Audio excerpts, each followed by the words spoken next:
नमस्कार मित्रांनो, कलाविश्वातून आणखी एक वाईट बातमी समोर आलेली असून एका दिग्गज अभिनेत्री, दिग्दर्शिका व निर्मात्या यांनी शेवटचा श्वास घेतलेला आहे। चला तर जाणून घेऊया कोण आहेत त्या अभिनेत्री। तत्पूर्वी आपण जर तारांगण या यूट्यूब चॅनलला सबस्क्राइब केलं नसेल तर नक्की सबस्क्राइब करा। वयाच्या 78व्या वर्षी सुमित्रा भावे यांची प्राणज्योत मालवलेली आहे।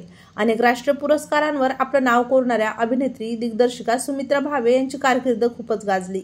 आपल्या करिअरच्या काळात त्यांनी अनेक मराठी चित्रपटांची निर्मिती केली आणि या चित्रपटांना विविध पुरस्कार देखील मिळवलेले आहे। सुमित्रा भावे यांनी दिग्दर्शक सुनील कसुक्तनकर यांच्यासह अनेक उत्तमोत्तम मराठी चित्रपटांची निर्मिती केली। बाई, पाणी या सुरुवातीच्या लघुपटांना लोकप्रियता मिळाल्यानंतर त्यांनी 1995 साली दोघी हा पहिला पूर्ण लांबीचा चित्रपट तयार केला।